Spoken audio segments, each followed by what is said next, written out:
Good morning, Elmira Baptist Church. Welcome to another pandemic edition of our daily update. I read this quote to you back in April, but I want to read it to you again. Joy Ridderhof, a missionary, said, "All the depressions and slim months in the world could not keep the Lord from sending us the money we need. What God is doing is giving us a chance to suffer and believe so that He can work out a more precious and eternal weight of glory." And then she says, a test isn't a test unless it's a test. Let me read that to you again. All the depressions and slim months in the world could not keep the Lord from sending us the money we need. What God is doing is giving us a chance to suffer and believe so that He can work out a more precious and eternal weight of glory. A test isn't a test unless it's a test. I'm not going to spend a lot of time on this, except to say as a high school teacher, junior high teacher, my students always loved it when I gave them a quiz or a test that they didn't have to study for. Just put it in front of them and answers were obvious and mark it. They really got frustrated when they had to study for the test when it was hard. But a test that everybody can pass easily, everyone gets A's on, doesn't really help the students. It makes them feel good about themselves, but it doesn't show that they've learned anything. The tests that were hard, that they had to study for, that they had to go back and look at the book and look at their notes and remind themselves of things, those were the tests that were more accurate indicators of their participation in class and their mastery of the material. So a test isn't really a test unless it's a test. And sometimes in our Christian lives, we wish that God would give us something really easy. You know, one of the softball pitches, we can just knock it out of the park. But the truth is, if we're going to learn, if we're going to build spiritual muscle, if we're going to, our faith is going to develop and our testimony for God is going to deepen, then it's going to require serious trials. I'm not sure we've hit bottom yet as a nation in this particular trial that God's sending us through. But listen, all the depressions and slim months in the world could not keep the Lord from sending us the money we need or the grace that we need. Well, this morning I'd like to do something a lot different. Some of you are old enough to remember, I have forgotten, my kids don't even remember this, but some of you are old to remember the panic over Y2K. Do you remember that, Y2K? Boy, we were sure that the world was going to end. People were stocking up 6 months supply, 1 year supply of food, because when those clocks rolled around to January 1, 2000, the world was going to shut down. The power plants were going to go offline, and it was just going to be a mess. And I remember people staying up. Of course, the first place to hit this, the first big place to hit this would be New Zealand, right, on the other side of the international date line. People staying up, waiting for New Zealand. Oh, New Zealand survived. Oh, Australia survived. Oh, China survived. Okay, it's not going to be such a big deal. Well, before that happened, and we knew that it wasn't going to be a big deal, this is what one lady wrote, a Christian lady wrote, regarding Y2K. And remember, just as then, the idea was we have to spread, in 1999, we have to spread fear and panic that the world is coming to an end. And I see similarities today where people feel like they've got to spread fear and panic that the world is coming to an end. Listen to what this lady had to say about Y2K. Remember, Y2K is past now. Until I mentioned it to you, you probably had forgotten all about it. But here's what she had to say. I'm a believer, not in magic or even random acts of kindness, but the old-fashioned, washed in the blood of the Lamb kind. I can recall the details of my salvation and the day I was baptized. Both moments still cause me to drop to my knees in a spirit of humility and awe. Some people assign labels to individuals like me. Holy roller, Jesus freak, right-wing Christian fanatic, intolerant, self-righteous bigot. On any given day, one or more of these titles might indeed, sadly, be accurate descriptions of me. However, I prefer people view me as a woman who is compelled by faith to lead a life of hope. Again, I'm reading this article here. Which is why lately I've been questioning what it means to be a Christian on the eve of the 21st century. And I have to admit, instead of being filled with anticipation, I've been trying to cope with emotions ranging from sheer frustration to anger to disbelief. The source of these feelings can be summed up in one term: Y2K. My first encounter with believers preparing for Y2K with survivalist fervor happened while I was working in Georgia last fall. A much-respected pastor had bulk-mailed a Y2K guide to every church within the metropolitan area. He urged pastors to help their congregations to prepare. The pamphlet included shopping lists for a well-stocked pantry, the basic tools needed to build a crystal cathedral, and enough ammunition to overtake Mississippi, should one so desire. This determined young pastor had his machete out and was marking a trail, buying land outside of the metro area. I hope somebody cautioned him to watch his step, because in Georgia, the only kind of hills around here are typically occupied by fire ants. On the plane ride back to Oregon, I visited with a computer geek who has been commuting from Boulder to Atlanta over the past 2 years. He is working on the Y2K problem. I asked if he was hoarding ammunition anywhere. He declared he was storing neither ammunition nor loincloths.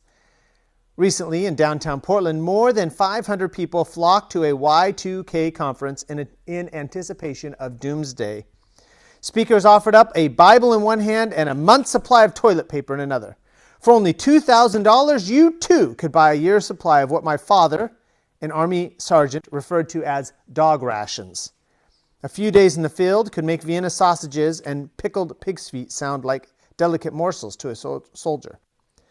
Thus far, the Y2K fervor has not motivated me to do anything more than cry out, "Where is the voice of reason?"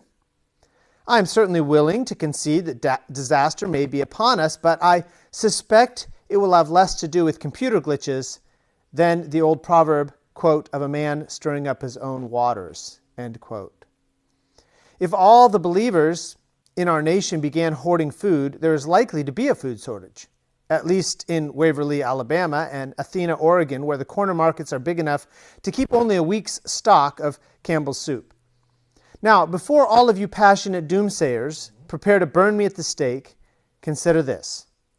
In 1974, I was a high school senior anticipating all the joys life had to offer, furthering my education, finding my gifting, finding a mate, raising a family, until the children of God, capitalize their children, until the children of God showed up in class declaring that the world was coming to an end. They were preparing for it, and they urged us to get ready. They had marked the day on their calendars. I was a believer then, too, but such talk frightened me. I knew about the day of the locusts and the sun turning to blood, but I'd never heard of David Moses, the leader of the children of God. And while my pastor always gave me sound advice, he'd failed to mention anything about the impending doom. After a week of worrying, I forgot about doomsday. The date of God's projected return came and went.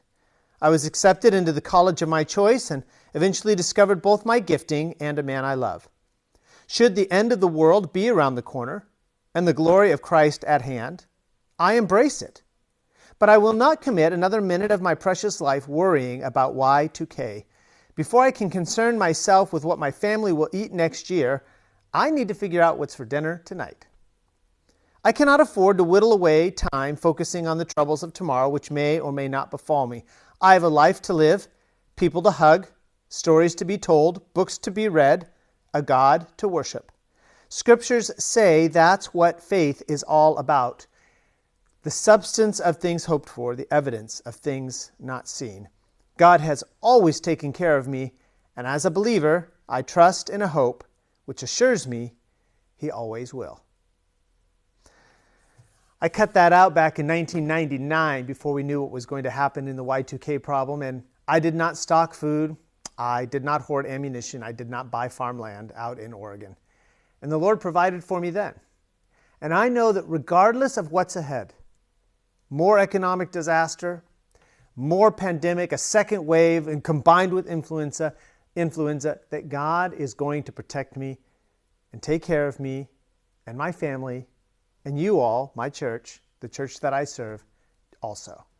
So I hope that encourages you that you don't need to panic, you don't need to worry.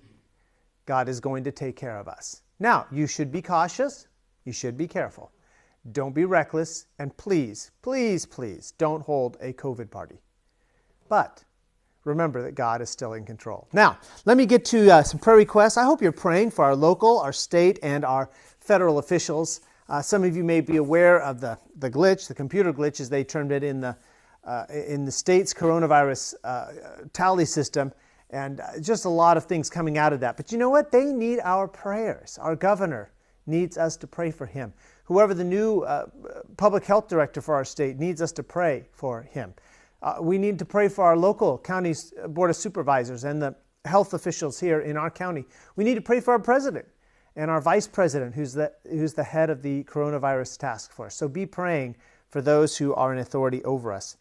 Now, today's Bible lesson is from Habakkuk chapter 3, and I've not posted it yet, but I intend to post last night's message about Habakkuk chapter 2 to the YouTube channel later on today, and to sermon audio. You should be able to find it if you go back to Facebook. You should be able to find last night's lesson on Habakkuk chapter 2.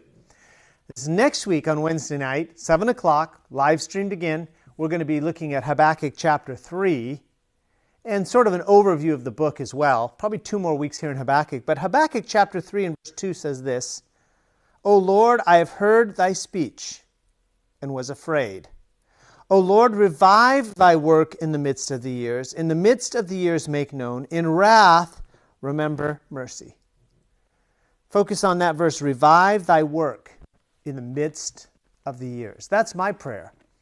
Here we are in a time of wrath, a time of trouble, a time of pain and tragedy, but we can pray to the God of heaven that he would revive his work in the midst of the years. If there's anything Habakkuk teaches us, it's that we can have that personal revival, a renewal of our dedication and our focus on God, even when events around us are spinning out of control.